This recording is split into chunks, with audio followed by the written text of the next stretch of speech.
മിക്ക വിനോദസഞ്ചാര സ്ഥലങ്ങളിൽ പോകുമ്പോഴും അവിടെ ഒരു സൂസൈഡ് പോയിന്റ് ഉണ്ടാവും. എന്നാൽ നായകൾ ആത്മഹത്യ ചെയ്യുന്ന ഒരു സ്ഥലത്തെക്കുറിച്ച് കേട്ടിട്ടുണ്ടോ? ഇന്നും ഉത്തരം കിട്ടാതെ നിഗൂഢമായി കിടക്കുന്ന ആ സ്ഥലം വേറെങ്ങുമല്ല, സ്കോട്ട്ലാൻഡിലാണ്.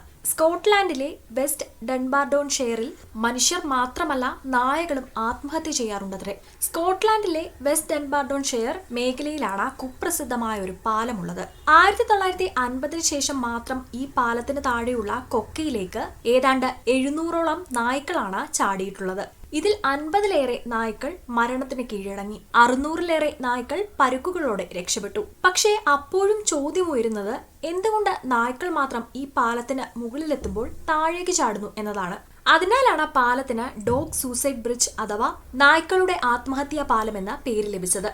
1895ലാണ് ഈ പാലം നിർമ്മിക്കപ്പെട്ടതെങ്കിലും 1950 ശേഷമാണ് നായ്ക്കളുടെ ഈ ആത്മഹത്യാ പ്രവണത ശ്രദ്ധയിൽപ്പെട്ടത്. മൃഗവിദഗ്ധർക്കൊന്നും എന്താണ് ഈ വിചിത്രമായ പ്രതിഭാസത്തിന് പിന്നിലുള്ളത് എന്ന് കണ്ടെത്താനായിട്ടില്ല. ഓവർടൺ ഹൗസ് എന്ന പ്രേത കൊട്ടാരത്തിനടുത്താണ് 1 നൂറ്റാണ്ടോളം പഴക്കമുള്ള ഈ പാലം. അതുകൊണ്ട് തന്നെ ചില പ്രേതകഥകളും ഇതുമായി സംബന്ധപ്പെടുത്തി അവിടുള്ള ആളുകൾ പറയാറുണ്ട്.